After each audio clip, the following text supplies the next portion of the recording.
Los mecanismos que se ponen en marcha frente a la creatividad son verdaderamente fascinantes. Y me gusta pensar que la lectura también es un acto creativo porque exige imaginación, tiempo, pasión. Y pensando en estas cosas, he preparado este vídeo con 5 libros de teoría literaria que a mí me han ayudado muchísimo a entender cómo funciona la literatura, cómo se concibe un buen texto, con un buen principio, un buen poema, etc. Soy Tess Nehuen y esto es Bestia Lectora.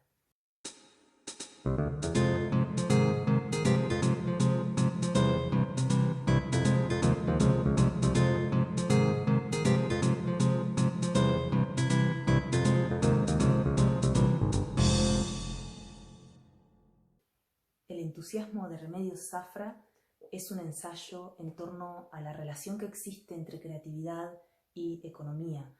De alguna manera es una reflexión sobre cómo el sistema capitalista intenta apropiarse del bien artístico o de las capacidades artísticas de las personas para volverlas productivas.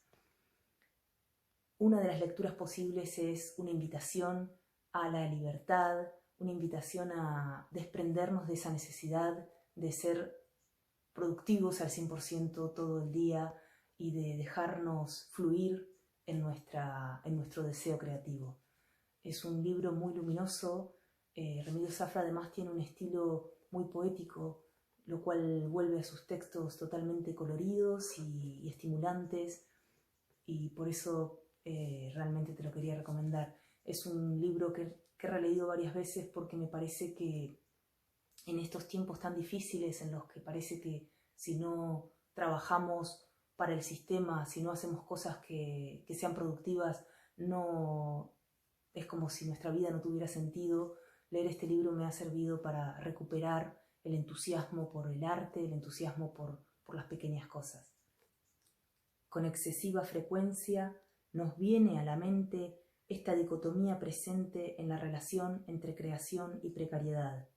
Me refiero a la que presenta enfrentados el dinero y el saber, el interés comercial y el interés cultural, la creación mundana y la espiritual.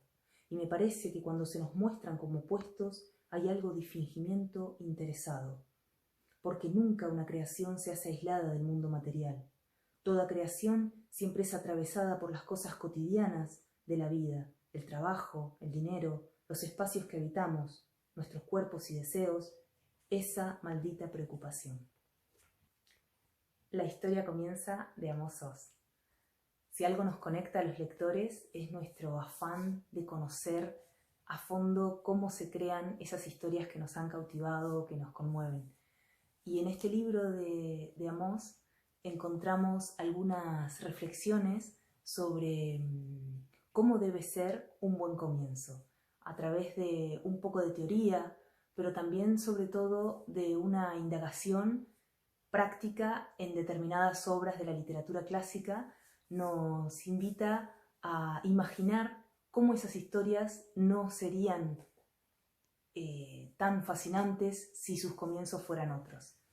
Y realmente es un libro que he releído mucho, que me parece muy interesante tanto para lectores como para escritores, porque nos recuerda la importancia de los buenos comienzos.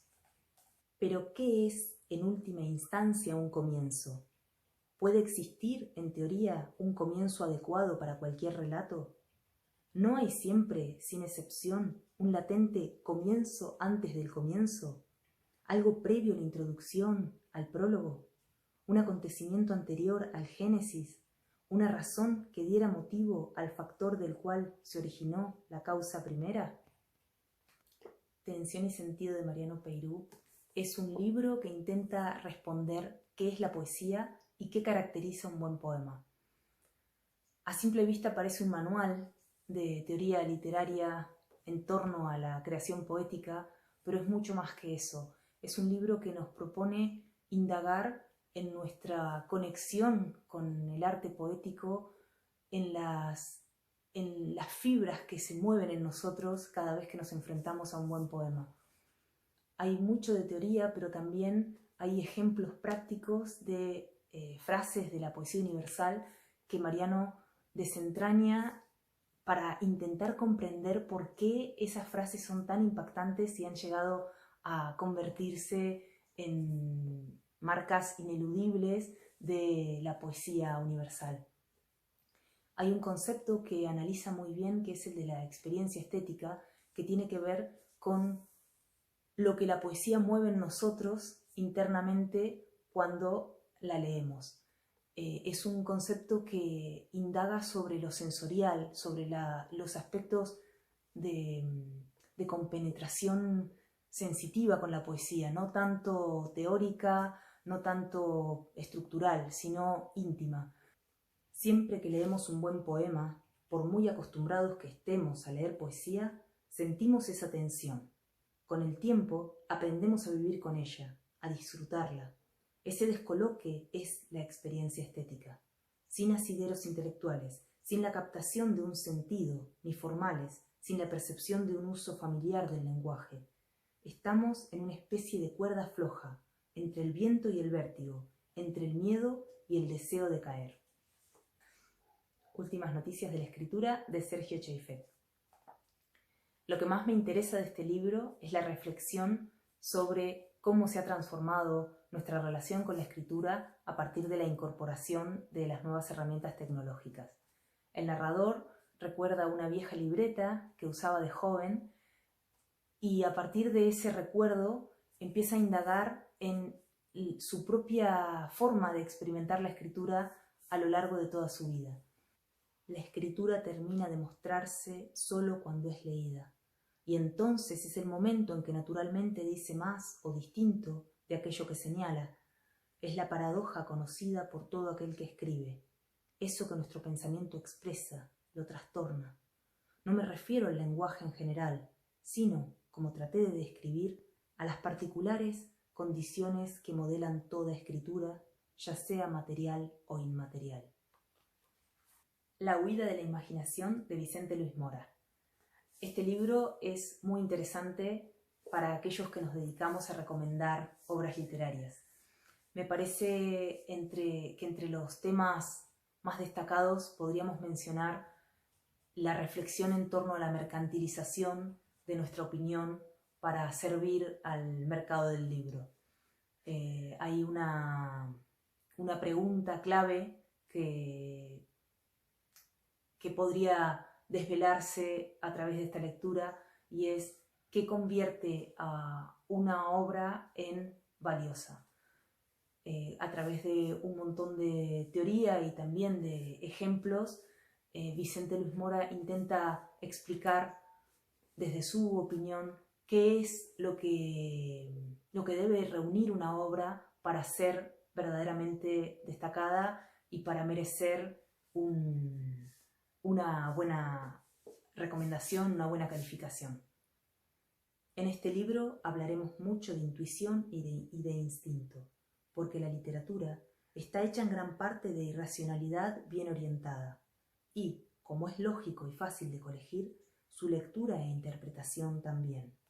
Ambas herramientas, la intuición, percepción íntima e instantánea de una idea o una verdad que aparece como evidente a quien la tiene, y el instinto, facultad que permite valorar o apreciar algunas cosas, parten de un pozo de conocimiento y de una educación constante que las afina. Estos 5 libros me han ayudado muchísimo a pulir mi relación con la lectura. Además, creo que todos ellos comparten un gran trabajo estético y artístico. Por eso creo que pueden interesarte muchísimo. Sin embargo, mientras preparaba ayer un artículo sobre 5 ideas para mejorar la comprensión lectora, recordé otro libro que para mí es muy importante y que por alguna razón se me había pasado en esta recomendación, pero te lo voy a dejar como chapa. Se trata de Curso de Literatura Europea de Vladimir Nabokov. Tiene un prólogo muy interesante sobre que intenta responder a la pregunta ¿qué es ser un buen lector?, que para mí es brillante. Ya solo por ese prólogo vale la pena leer este libro, pero además analiza algunas de las obras fundamentales de la literatura europea y da su opinión muy, muy trabajada sobre ellos, y seguramente te ayudará a comprender, como me ha ayudado a mí, a comprender mejor esas obras. En la descripción te voy a dejar los enlaces a las reseñas de los libros recomendados y al artículo sobre 5 ideas para mejorar la comprensión lectora. Te invito a suscribirte al canal y a compartirlo con tus amigos. Y ya lo sabes, para todo lo relacionado con literatura, visita bestialectora.com o cualquiera de nuestras redes. Muchas gracias y hasta la próxima.